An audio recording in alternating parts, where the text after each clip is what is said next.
Hi, I know it's been a minute since I have uploaded a video to YouTube. It's just been kind of a crazy year.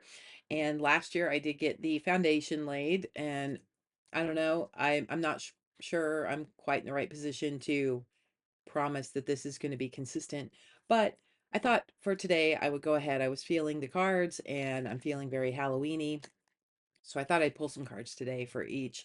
I think I may do elements, and then for the advice, I might do individual signs for advice, but I'm going to stick to the elements because I don't have a lot of time this afternoon. I am using the Trick or Treat Tarot today, which is kind of fun. It's very themey, but the messages seem really good. So I think I'm going to start with the water signs in terms of just what's a general message or feel for here at the late October heading into November.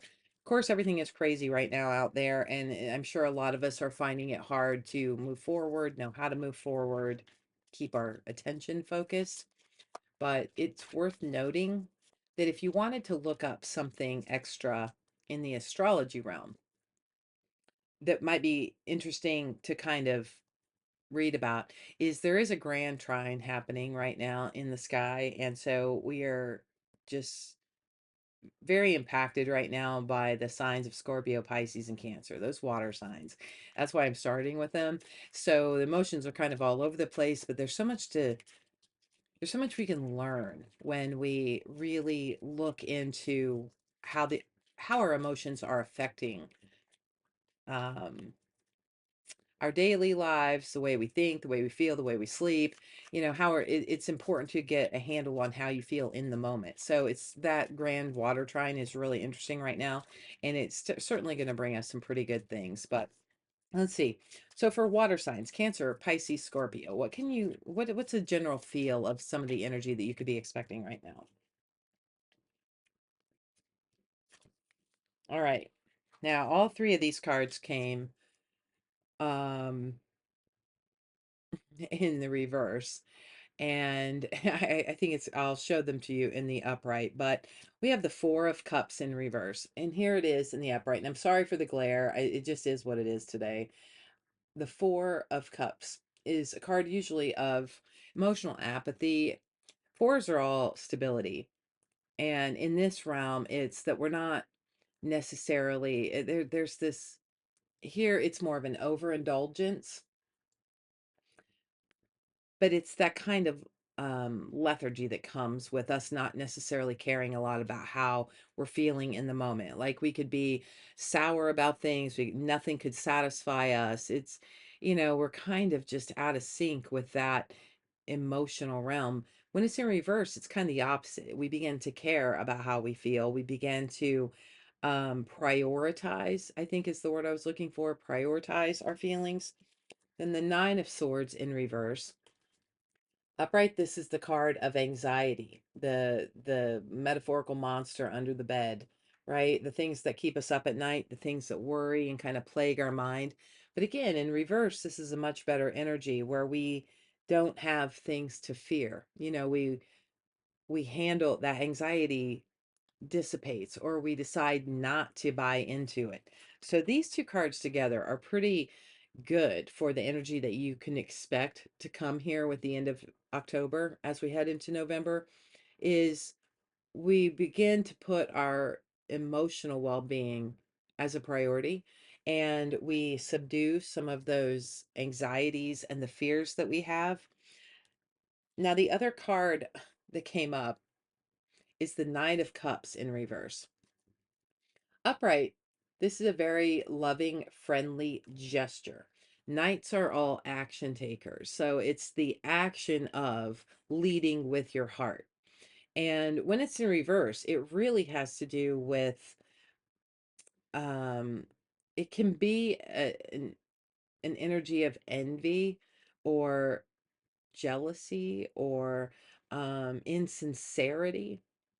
But with it being in reverse with these two other cards, this to me is more about like dropping the mask. Now, if you do have things that are plaguing you in the realm of jealousy and envy and not putting your heart into things, because of this card right here, where we begin to prioritize our well-being, our emotional well-being, this has a couple of different meanings. I think we can expect to drop the things that are not near and dear to us, meaning they're a less a lesser priority than our own well-being. So if you're used to people pleasing, if you're used to putting other people's needs first, I think this time frame is going to show us a shift in that a little bit. Um, Also, what comes across with this is like an energy of oh, how do I say, what am I thinking of? Like imposter syndrome is coming through, where it's not just if you're an artist or a writer or a creator of some kind, you don't feel like you're good enough. It's more like sometimes we don't even know what to do. We don't know how to lead with our heart. I think that we are getting more in touch with doing things that are good for us, that we want to do, that we care about. And I like that. I think this is a really great energy. Those are all minor arcana cards. So this is in our daily life. The minor arcana cards have to do with the routines and the habits that we do on a daily basis. So I see it as being, we're prioritizing. There's going to be a really great window where we begin to prioritize our own emotions now and do the things that feel right, drop the things that don't, on a daily basis. Now I ask, moving forward, um, what is the advice for the water signs? And it, it's really funny. For Cancer, the card I got was the Chariot. And this is your card. As a Cancer, the Chariot card represents your energy in tarot. So I like that. This is moving forward with speed and control. The Chariot is all about having control. Do you see how they're kind of like pulling on both of his arms so they're not leading him off the sidewalk or into the fence, but right down the sidewalk? And it's about momentum and success. So as things pick up, don't be afraid to move forward fairly quickly as long as you maintain the control.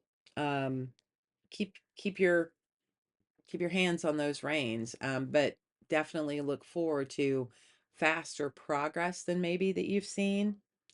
I want to say keep going with that card. Keep going is the advice. For Pisces, the advice is the Sun card. Now, this is Leo energy.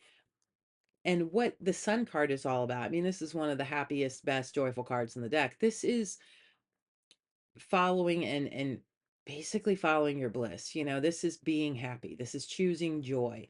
This is basking in the things that make you feel good about yourself. The Sun always represents self. So being authentic to yourself, doing the things that you like to do, and being true to yourself and finding joy in that. That's going to benefit you here, as we close out October. So I love this card. Now for Scorpio, the advice, this is the Three of Wands in reverse. This, here, I'll show it to you upright. The Three of Wands is generally a card of expectation, but you can see here, it's a werewolf and the moon is out. And so expectation can sometimes lead to a different kind of energy than we're used to. And with the full moon, maybe we don't see things come up from, the subconscious, and they may not look the way we think they should look. But when this card is in reverse, it's actually really positive in terms of advice, because what this is saying as advice is to not have expectations, to drop what you think should happen, because that makes you much more receptive to seeing things as they are. And we're always better off that way. And Scorpio is a master at that kind of energy. They are a sign who can definitely see the depths of things. This is more or less asking you to come to the surface and see things how they are. Try to put away the expectation of how they should be. Now, together, these three cards as advice for the water signs, or it's outstanding advice. So it's all about you. It's all about self. It's all about creating and going forward, forward momentum with the things that make you happy. Okay. Forward momentum with the things that are authentically you, but not having expectations about what that should look like. So, this is like the truest, most pure form of being yourself. No expectations. You're not expecting other people to look. You're not expecting other very specific outcomes. You're just doing it for the sake that it feels like you. It feels like the thing that you want to do. So if you want to go to a Halloween party, dress up, just go. Look for the fun, look for the authentic. Don't be afraid to be yourself and keep things going. Just release what you think it should look like. All right, we're focusing more on the feeling. We're caring about how we feel and less about the outcome. So that's just some advice for here at the end of October. I hope that helps.